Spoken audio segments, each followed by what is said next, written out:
में युद्ध जारी है और इस युद्ध के 1 महीने से ज्यादा होने को है। ऐसे में ईरान यूएस बातचीत का पहला दौर शुरू और ऐसे में वार्ता से पहले ईरान के उपराष्ट्रपति मोहम्मद रजा आरिफ का बयान सामने आया है। अमेरिका के लिए ईरान ने नरम रुख अपनाया है। अमेरिका फर्स्ट मंजूर किया गया है, लेकिन इजराइल फर्स्ट मंजूर नहीं है ईरान को। आपको बता दें कि इजराइल की शर्तों पर बात नहीं होगी, ईरान का साफ तौर पर यह कहना है। तो मिडिल ईस्ट में जहां युद्ध जारी है और अमेरिका की तरफ से सीज फायर का ऐलान भी कर दिया गया था कि 2 महीने तक के लिए युद्ध रोका गया, सीज फायर हो गया, लेकिन इजराइल इसके सपोर्ट में नहीं आया। अब ईरान ने भी अपना रुख साफ कर दिया है। आपको बता दें कि अब ईरान यूएस बातचीत का पहला दौर शुरू हो गया है। वो तस्वीरें भी आपको टीवी स्क्रीन पर दिखा रहे हैं, जहां ईरान के उपराष्ट्रपति मोहम्मद रजा आरिफ का बयान सामने आया। अमेरिका के लिए ईरान ने अपना नरम रुख अपनाया है। अमेरिका फर्स्ट मंजूर कर लिया गया है, लेकिन इजराइल फर्स्ट मंजूर नहीं होगा। इजराइल को लेकर के अभी भी ईरान बहुत ही सख्त नजर आ रहा है और इजराइल की शर्तों पर बात नहीं बनी है, ना तो बात होगी, ऐसा ईरान का कहना है।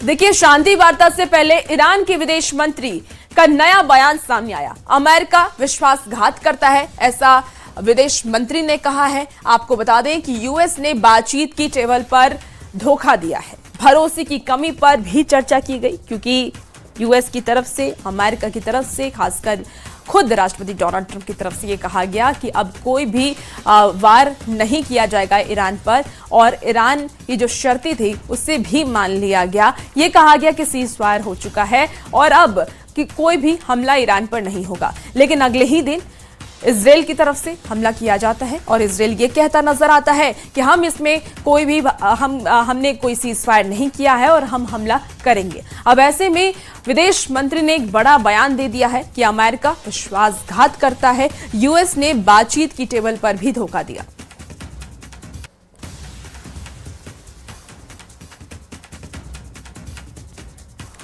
देखिए, पश्चिम एशिया में जंग का दायरा लगातार बढ़ रहा है और अब एक बार फिर से लेबनान केंद्र में आ गया है।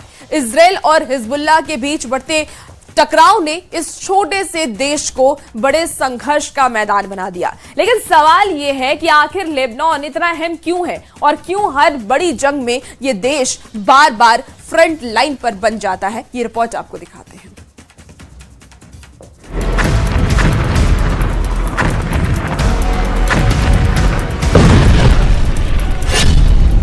लेबनान के मोर्चे पर इजराइल बनाम हिजबुल्लाह।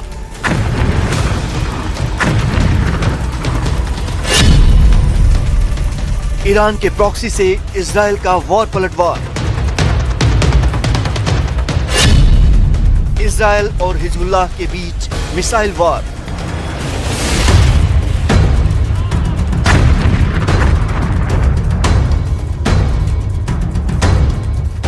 ईरान के साथ जंग फिलहाल एक ब्रेक पर है, लेकिन लेबनान का मोर्चा फिर धधक उठा है। इजराइल और हिजबुल्लाह के बीच मिसाइलों का वार पलटवार तेज हो गया है।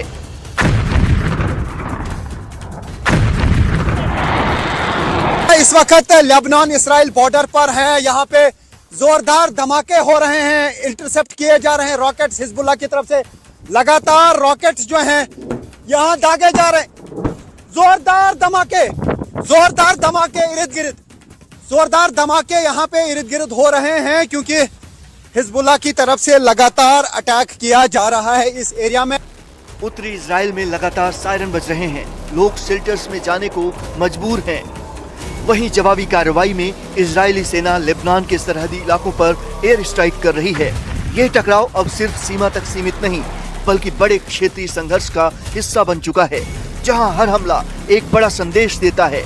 हालात ऐसे हैं कि एक छोटी सी चिंगारी भी इस मोर्चे को पूरी तरह भड़का सकती है। तो ये आप देख सकते हैं, लगातार जो है यहाँ पे हमले हो रहे हैं। जिस स्पॉट पे हम हैं यहाँ पे लगातार हमले हो रहे हैं। हालांकि सीज फायर अनाउंस किया गया है और हमने देखा कि इंटरसेप्ट करने की कोशिश की गई आसमान में उन रॉकेट्स को जो हिजबुल्लाह की तरफ से दागे जा रहे हैं, और लगातार इस एरिया में अटैक्स का सिलसिला जारी है। हिजबुल्लाह के नए चीफ नईम कासिम के मारे जाने के बाद हालात और भी तनावपूर्ण हो गए हैं। टकराव और भड़क उठा है। यही वजह है कि जवाबी हमलों में भी तेजी आ चुकी है। लेकिन सवाल उठता है कि एक बार फिर लेबनान क्यों जंग की सुर्खियों में आ गया। दरअसल लेबनान की सबसे बड़ी अहमियत उसका भूगोल है। ये छोटा सा देश सीधे इजराइल की उत्तरी सीमा से लगा है, जहां से हमला करना और जवाब देना दोनों आसान हो जाता है। इसके दक्षिणी इलाके खास तौर पर बॉर्डर के पास लंबे समय से संघर्ष का केंद्र रहे हैं। यहां से दागे गए रॉकेट सीधे उत्तरी इजराइल के शहरों तक पहुंचते हैं। इसी वजह से हर बार जब तनाव बढ़ता है, लेबनान एक बफर नहीं बल्कि एक्टिव वार फ्रंट बन जाता है और यही भूगोल इसे रणनीतिक रूप से बेहद संवेदनशील बनाता है। लेबनान की अहमियत सिर्फ उसकी जमीन नहीं बल्कि वहां मौजूद ताकतों से भी तय होती है। हिजबुल्लाह एक ऐसा हथियारबंद संगठन है जो इजराइल के खिलाफ सबसे बड़ा मोर्चा खोलता है। इसके पास हजारों रॉकेट और मिसाइल होने का दावा किया जाता है, जिसकी पहुंच अब लंबी दूर तक हो चुकी है। यही वजह है कि हर संघर्ष में लेबनान सिर्फ एक देश नहीं बल्कि एक लॉन्च पैड की तरह देखा जाता है। और जब भी हिजबुल्लाह एक्टिव होता है, पूरा इलाका जंग के खतरे में आ जाता है। लेबनान की अहमियत का एक और बड़ा कारण है ईरान का प्रभाव। हिजबुल्लाह को ईरान समर्थित माना जाता है, जो इस पूरे टकराव को सिर्फ लोकल नहीं रहने देता। यानी लेबनान अब सिर्फ इजराइल का पड़ोसी नहीं बल्कि एक बड़े क्षेत्रीय पावर गेम का हिस्सा बन चुका है। जब भी इजराइल और ईरान के बीच तनाव बढ़ता है, उसका असर सीधे लेबनान पर दिखता है। इसलिए यहाँ की हर गोली, हर रॉकेट एक बड़े जियोपॉलिटिकल मैसेज की तरह होता है।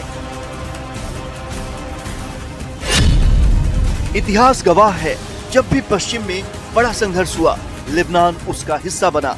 चाहे 2006 की जंग हो या आज का तनाव, ये देश बार बार फ्रंट लाइन बनता है। कमजोर सरकार, अंदरूनी राजनीतिक संकट और घातक हथियारों से लैस समूहों की मौजूदगी, ये सब इसे और संवेदनशील बनाते हैं। आज हालात ये है कि लेबनान सिर्फ एक देश नहीं बल्कि कई ताकतों के टकराव का मैदान बन चुका है। और यही वजह है कि जंग का माहौल जैसे ही बनता है, लेबनान खुद ब खुद केंद्र में आ जाता है।